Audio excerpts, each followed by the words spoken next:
Hello,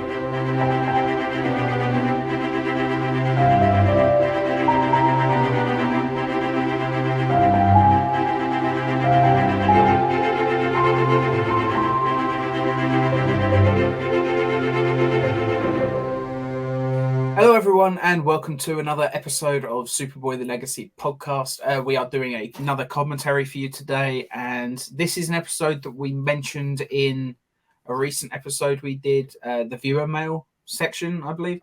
And we're going to be watching Mutant, which is a guilty pleasure episode for me. It's not especially amazing episode, but it's one that I think is a lot of fun, and it has some fun ideas. So I think we're going to enjoy watching it today.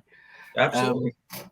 But yeah, if you haven't joined us before, the way we do this is you're not going to see the episode on screen. This is purely a commentary. What we will do is count you in with a 3, 2, 1 play. And basically, you'll just have to get your own version of the movie, sync it up with us, press play at the same time, and watch it alongside. It's kind of like what some people do on Patreon. We don't have a Patreon. We just put the full uncut reaction straight onto YouTube. So I hope you enjoy. And you ready, Chris? I'm ready. Excellent.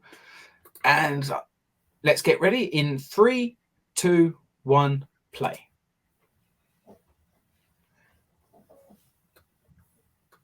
Here we have that season 1 intro. I know I say it every time, but I do really, really love every version of the intro, actually. Yeah, I mean, you know, the only version of the intro that I don't like is the first couple of episodes where he's just flying through the bridges. Yeah, it's a little bland. Yeah, I guess it was a proof of concept type thing, really, for them. I mean, that's what I'd assume it was, just to prove that they could do flying on television and it not suck. Yeah.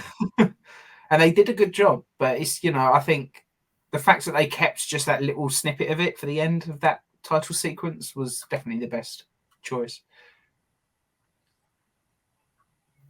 Sky Aubrey, she was married to Ilya Salkind at the time.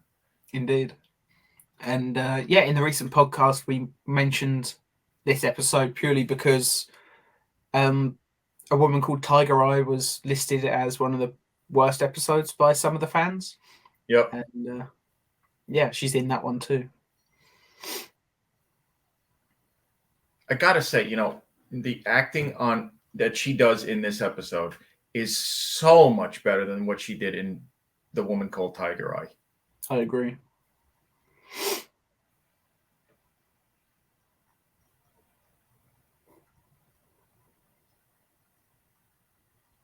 I like that they even took the time in that shot to put the reflection on the glass of him flying. I wouldn't have expected them to do that. It's the first time I've noticed that. Yeah, same here.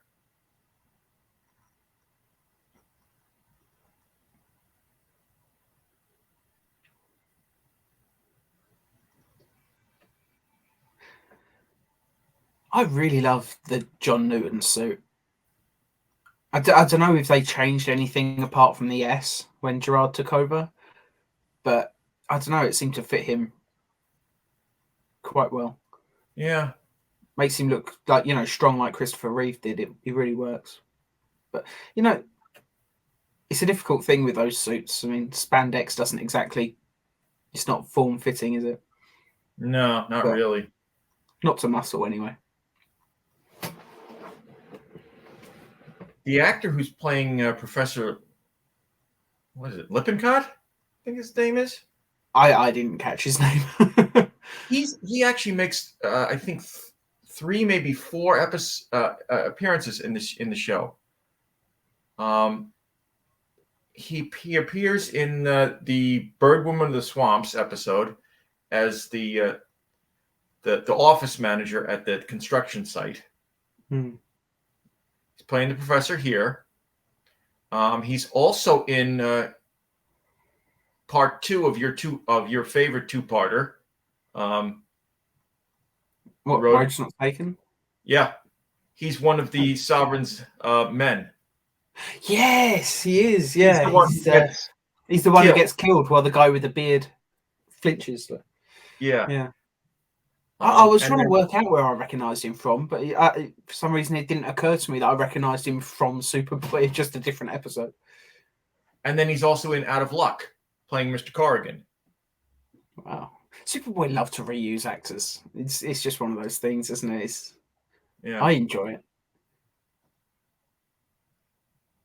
Gotta say that the FBI agent they got here is really overacting. Hmm. But again, Roger Preto as Lieutenant Harris, he's so great. Yeah.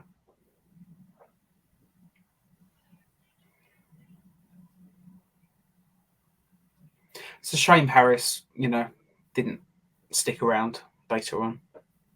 Yeah. I would like to have seen more of the character, Yeah, I think he made one, maybe two appearances in season 2, and then that was it. Yeah.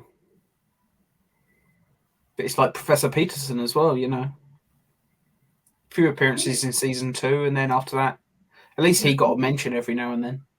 Yeah, Peterson at least stuck around a little bit longer than Harris. Yeah.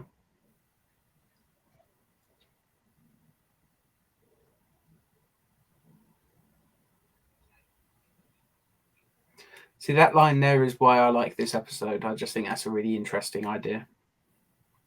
I also like the what the ship looks like on the outside. Inside, it's not as good, but I thought it was an interesting design on the outside. Yeah, it's kind of reminiscent of the TARDIS. It's bigger on the inside. Absolutely, and it's a time machine. Who wrote this episode? I missed. Michael I forgot. Morris. Yeah, I wonder if he was a fan of Doctor Who at all. I'm sure he probably was. Yeah.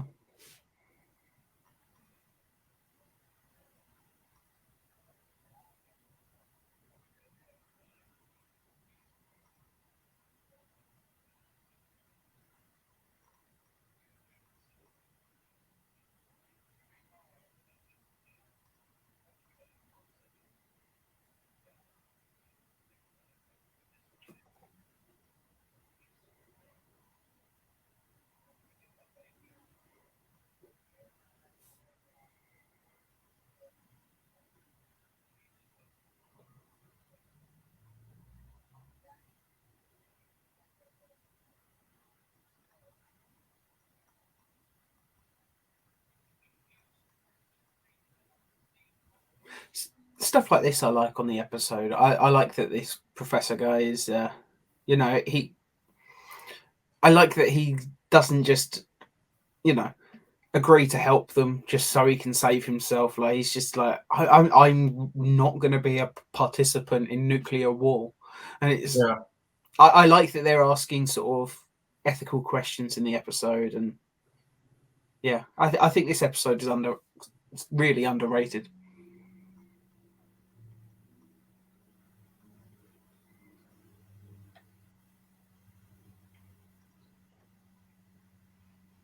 And it actually shows Clark actually doing, reporter work. Yeah. Which we didn't really get to see much of in season 2. No, and then obviously by season 3 he wasn't a reporter at all. Like he was. I can't remember if he was ever actually sent off on assignment by the bureau at any point. I think he was mostly just filing records and tidying up and stuff like that. Yeah. Working the desk when the crazies come in to sell him cowboys claiming they're alien. The few times that he actually did go out in the field, it was just him and Lana going out into the field on their own.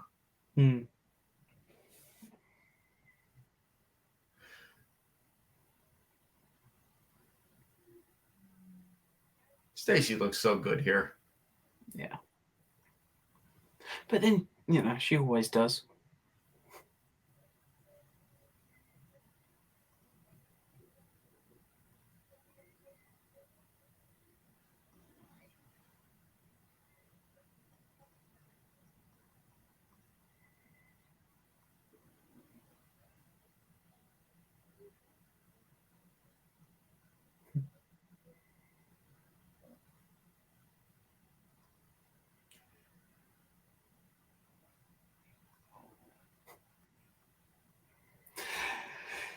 I love it when they do scenes like that. You know.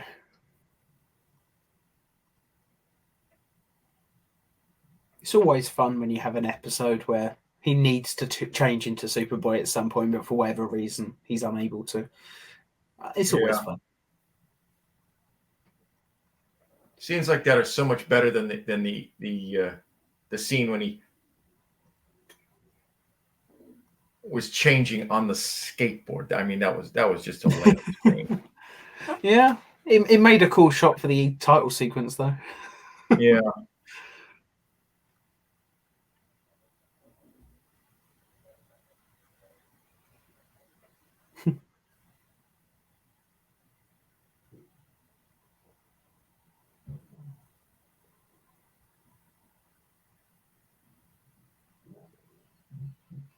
Yeah, I like the design. I have to wonder though, like, for a show with the budget that it had, how did they make that thing? Like, do you think it was like made up of like pre-existing props and stuff and set dressing or something? Probably. Either that or it was just a prefab thing that they just threw together. Yeah, maybe.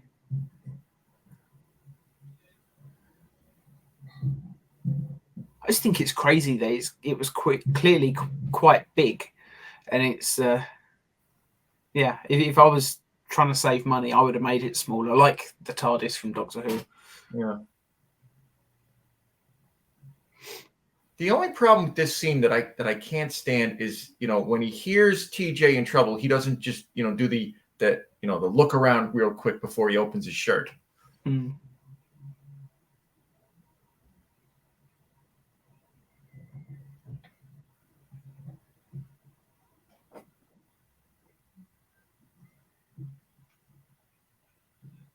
See, scenes like this is why I love TJ as a character. Like, he's using his experience as a stand-up comic to try and endear himself to some aliens, or who he thinks are aliens anyway. Yeah. Such a TJ and try thing to escape.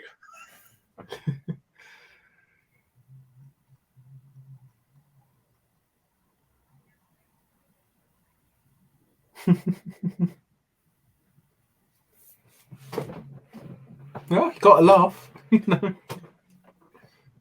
Yeah.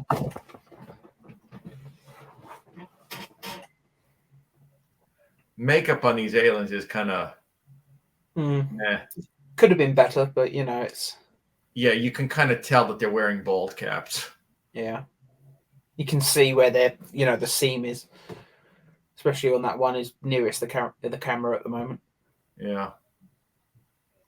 Still, it's not that bad. It could have been worse. Yeah, and you would think that they gotten that right with the first Superman movie, because remember they were using the same crew from Superman, and Gene Hackman's bald cap did not look like a bald cap. No, and Sherman Howard's always looked good. Yeah. Oh, even Scott Wells's in Luther Unleashed, I think looked pretty damn good. Like, not perfect, but it was certainly better than this. The only way to get a perfect bald cap is, to do what Michael Rosenbaum did. Shave his head every day. Yeah. It is helped by the fact that they've got those ridges on the back of the head, though. Like, it does help, Yeah. Maybe they could have used something like that around the front of the face a little bit more, just to hide some of those seams. But yeah, it's not awful. It's clearly on a budget, but yeah.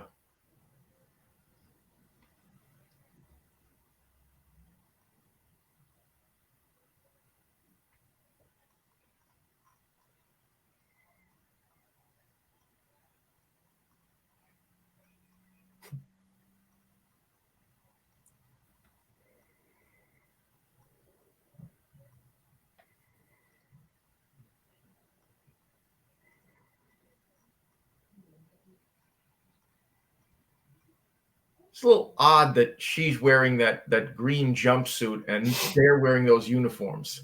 Mm.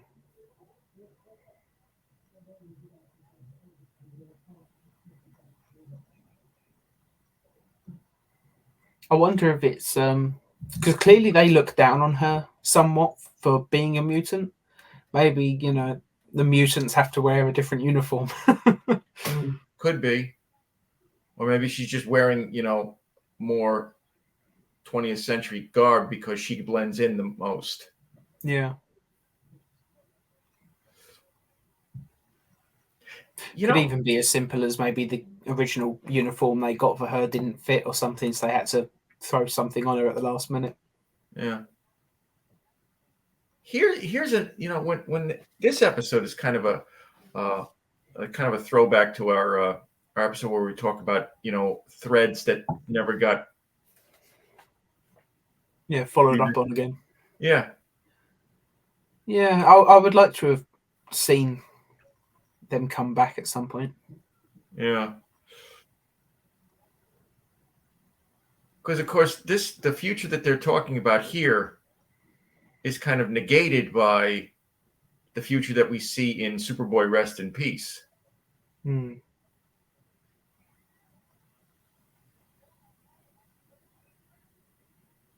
Well, maybe Superboy's actions in this episode altered the course of history somehow. Maybe it was even just as simple as, he let his experience in this episode inform the way he carried himself moving forward or something. Yeah.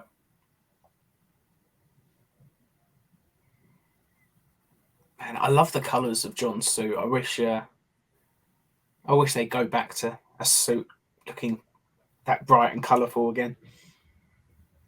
Yeah, that suit hasn't been this colorful. I think the last time it was this colorful in live action was Dean Cain's suit. Yeah. After that, we got the muted colors of Superman Returns. Actually, the closest we probably had since then would be, the Fleischer suit that Tyler Hoechlin wears in the opening of Superman and Lois.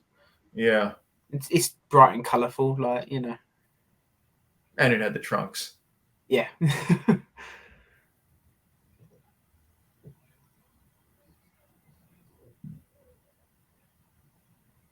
But I mean, as well, just the cape alone.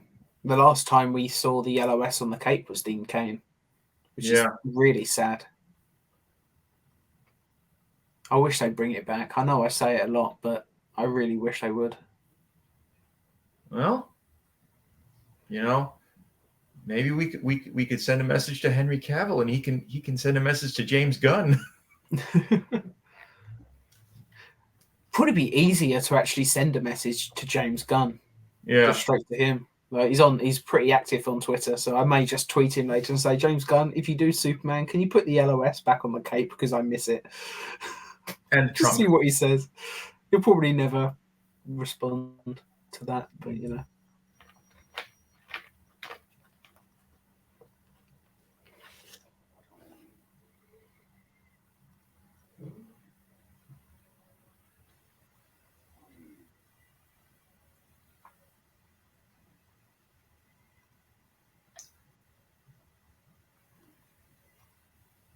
Yeah, that suit, I don't know what it is about it, why it catches the light better than Gerard's suits. I don't know what it is, but maybe John's was just tighter or something, maybe, but it's... Maybe they just changed the material slightly. Maybe. Because I don't think Gerard's suits were the same material as Christopher Reeve's. Maybe John's was, I don't know. I'd have to message Sam and ask if he knows about that. Yeah. Always found that shot funny. It's like he's got super speed anyway. Why would he fly that close to the ground? Yeah. He's not. He can run faster than a speeding bullet anyway. Yeah, Robert Townsend did the same thing in Meteor Man. So yeah, it's still a fun shot. It's just a little ridiculous. A little bit. But as you mentioned earlier, like he did the shirt rip on a skateboard in one episode, so it's it's not the most ridiculous thing they've done.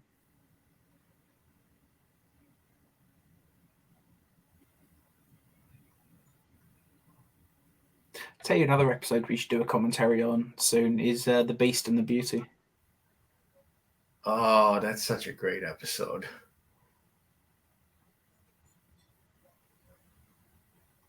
Maybe have to add that to the list.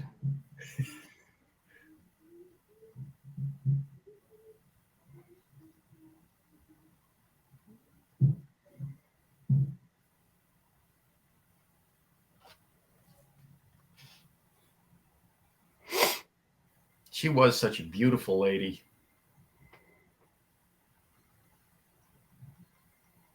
And you can't really, I don't know, you can't see it in Tiger Eye as much. Yeah.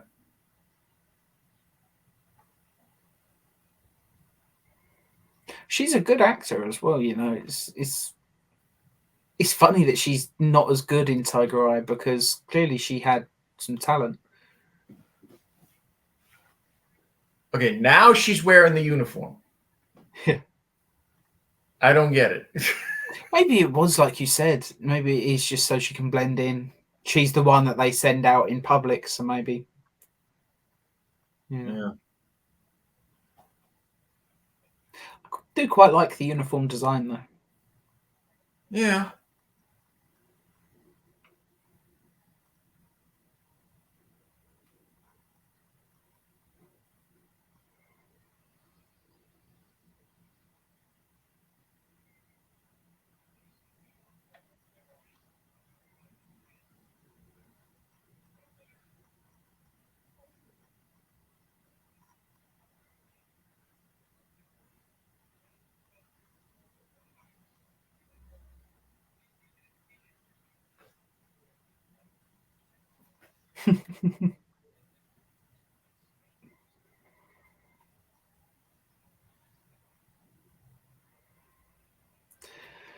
Yeah, you know, not the best episode in the world, but it's one that I really do have a soft spot for, and I enjoy that episode a lot. It's I mean, it's one of my favorites from that series, you know. Yeah, I mean,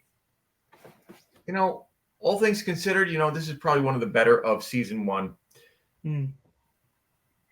I wish that they'd, somehow at some point brought them back, the mutants. Well, she's the mutant, but it would have been cool to see her return at some point with that time machine. Season 5 idea. Yeah, maybe she's connected to the Legion episode somehow. I don't know. Yeah. Yeah, I like that episode a lot. I think it is underrated. It's certainly better than Tiger Eye, which I think sometimes when people dismiss this episode, I think a lot of people do lump it in with Tiger Eye for some reason, just because it's the same actor. Yeah. But yeah, I genuinely think this is a good episode as far as I'm concerned. This is one I'll happily watch again and again. Yeah. I mean, I just wish it was a two-parter. Like, I think it would have worked better as a two-parter because let's face it, a lot of these episodes that they have, they could have done with a little bit more of a polish and maybe a little bit of an expansion. It just seemed to, a lot of the things in this just seem to go a little bit too quick. And that's a common problem with Superboy, unfortunately. It's but actually it's a common problem with television in general.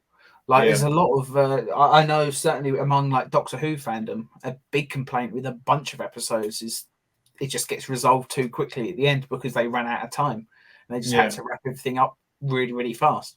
And that's a common problem. Yeah, and that's one of the good things about the classic Doctor Who, like the Tom Baker era. You had stuff, you had multi-part stories that, they ended on kind of a cliffhanger every episode, but by the time that the arc was done, it was done. Yeah. Wasn't rushed. The stories had more room to breathe. I mean, you could argue with classic Doctor Who, they had a bit too much room to breathe. I think some of the stories that are like 8-part episodes probably could have been done in 5. Yeah. But it was budgetary at most of the time. They expanded it. If they were running low on money and they needed to still get a certain number of episodes out, they would just extend a story artificially.